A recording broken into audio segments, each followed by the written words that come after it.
a todas y a todos. Bueno, la economía mundial no deja de sorprendernos siempre. Hace 9 meses estaba aquí mismo presentándoles nuestra visión para 2024 y 10 días, 2 semanas después, había el ataque del Hamas a Israel. Algo que no habíamos previsto, obviamente, una nueva guerra en el Oriente Próximo. También, por ejemplo, del lado económico, es verdad, les había dicho, vamos a tener una fuerte desaceleración de la economía mundial. Bueno, al final no fue tan fuerte.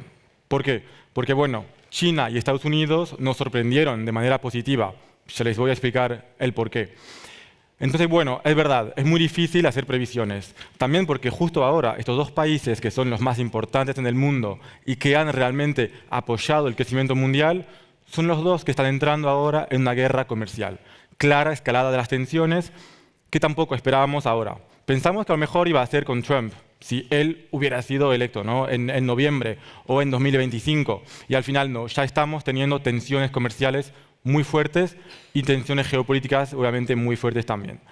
Bueno, en algo también acertamos, que fue la economía europea, la inflación rígida, si no tampoco a lo mejor estaría aquí hoy para hablarles de esto, ¿no?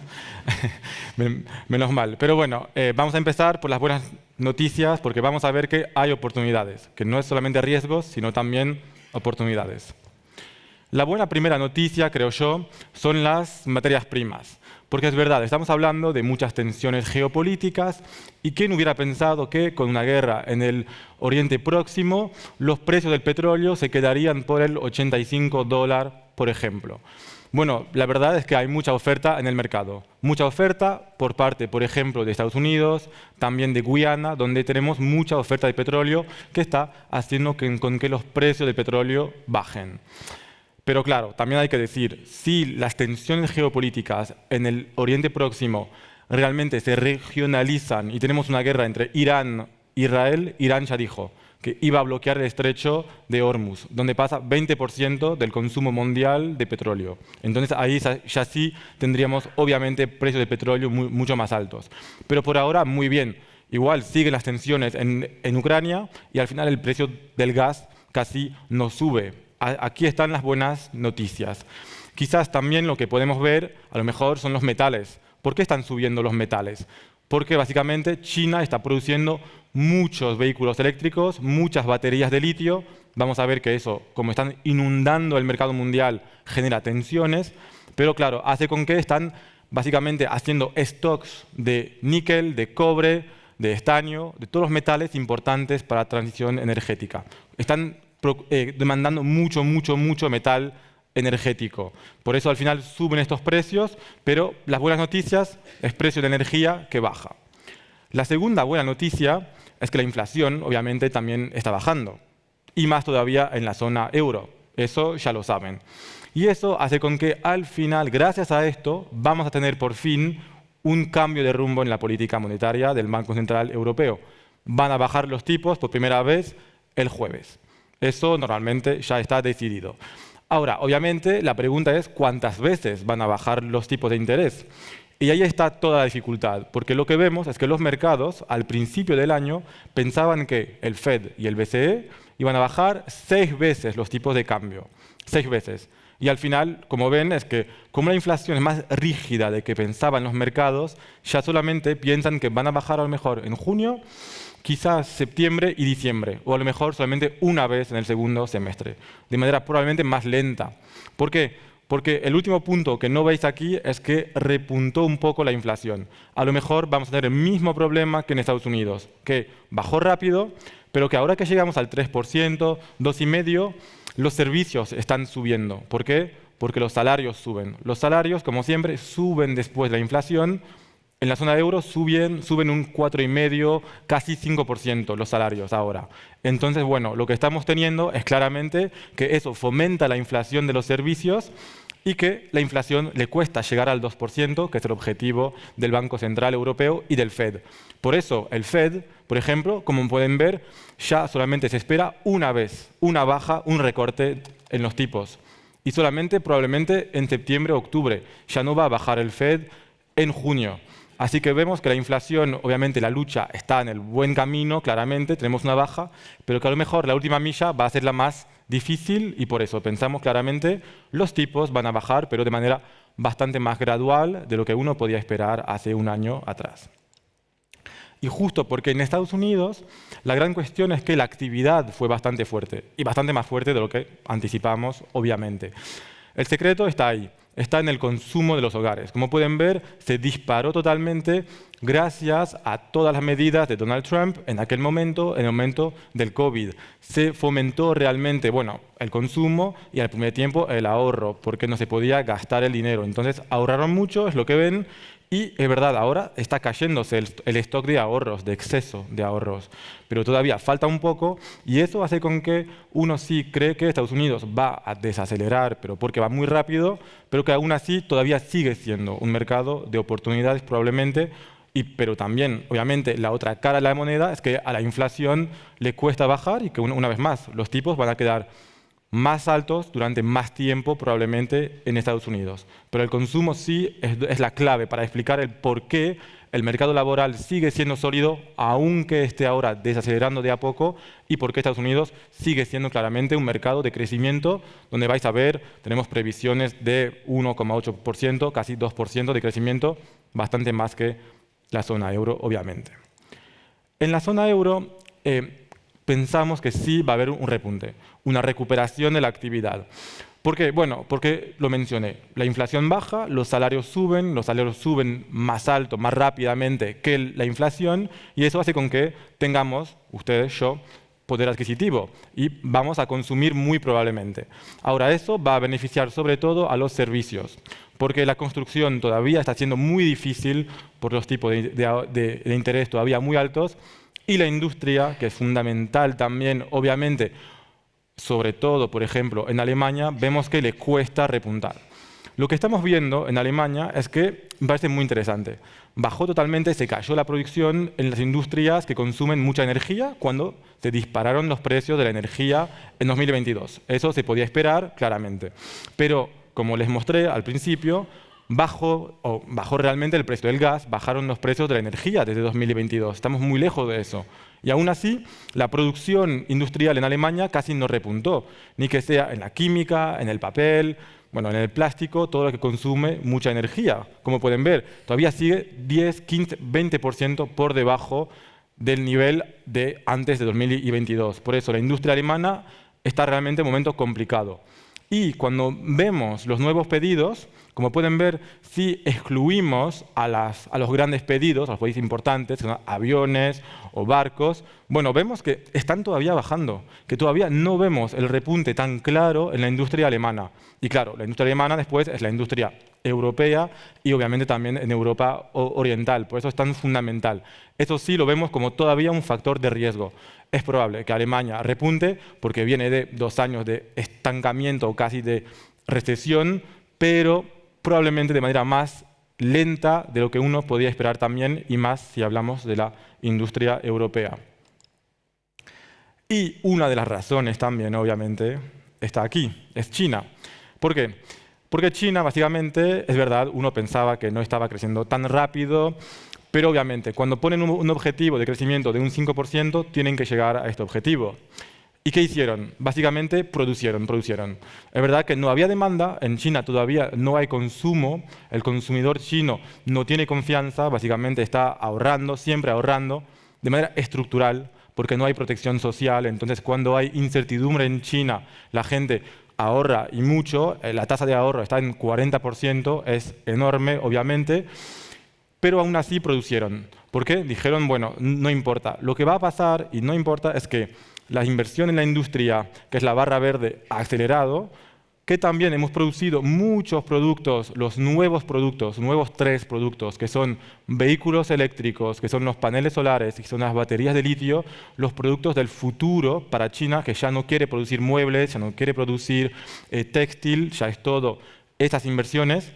Y si no hay demanda interna, bueno, no importa, vamos a exportar. Hay que conseguir a cualquier precio realmente exportar. Y es lo que está pasando. Básicamente hay deflación, porque pueden ver que el PIB real está por encima del PIB nominal, lo que significa que hay deflación en China, y porque estamos produciendo más que el consumo interno necesita. tenemos que exportar. Es lo que pasa, por eso Europa ya abrió investigaciones contra los vehículos eléctricos chinos. Estados Unidos anunció, bueno, claramente una guerra comercial, una escalada de tensiones, muchos aranceles sobre los productos chinos y sobre baterías de litio, sobre semiconductores, sobre vehículos eléctricos. Vemos que esa estrategia de crecimiento de China, que porque necesita ese crecimiento, porque como la construcción no repunta, la construcción sigue en crisis ahí, sigue bajando, sigue cayéndose totalmente la inversión inmobiliaria, como el consumo no está, hay que producir como sea e intentar exportar. Pero eso, como le dije, genera tensiones de Europa, que va a anunciar aranceles adicionales sobre los vehículos en junio. Estados Unidos ya lo hizo, pero también otros países amigos como Brasil o India ya anunciaron también aranceles sobre productos chinos. Vemos ahí tensiones claramente por esa estrategia de crecimiento de China.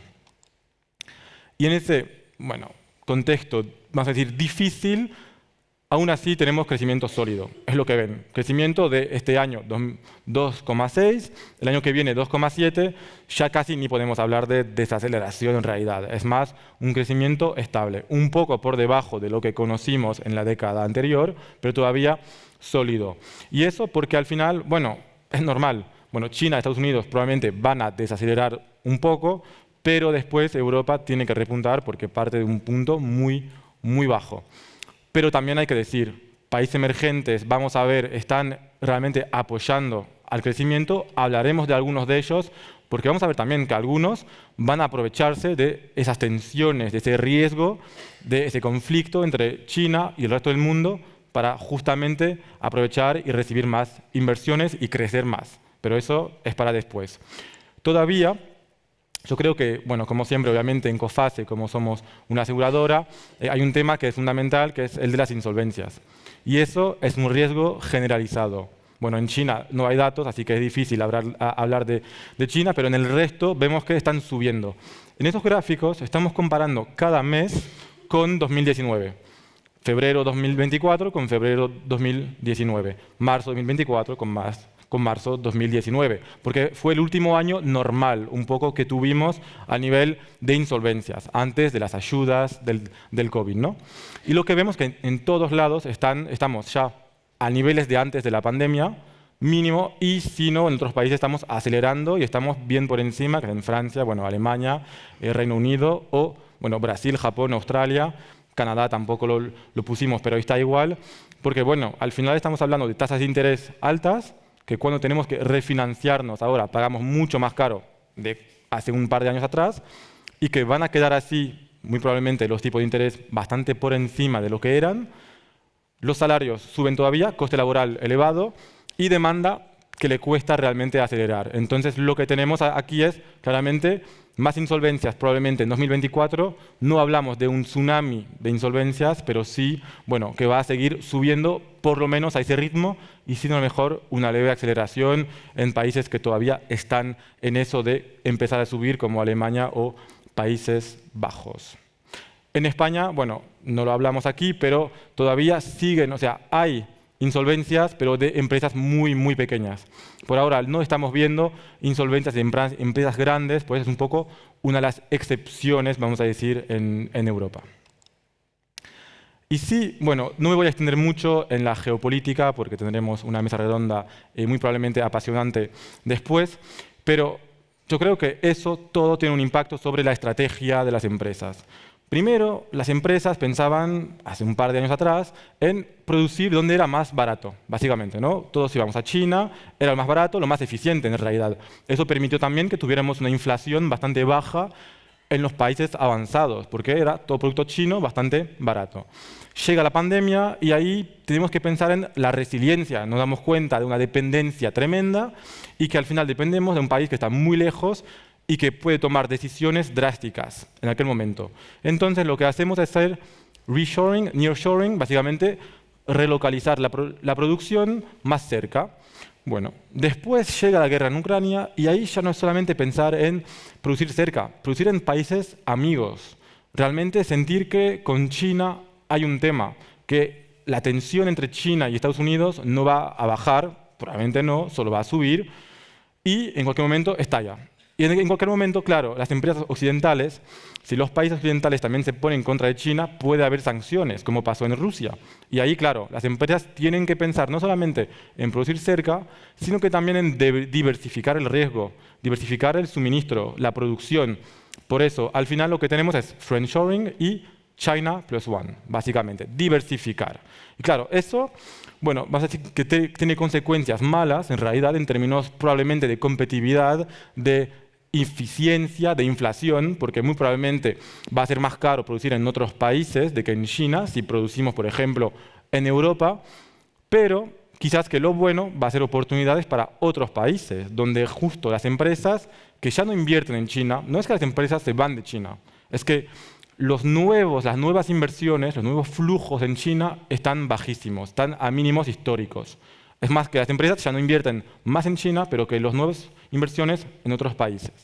Vamos a ver que el primero es México. México sería quizás el gran ganador. ¿Por qué? Porque México está muy cerca, obviamente, de Estados Unidos.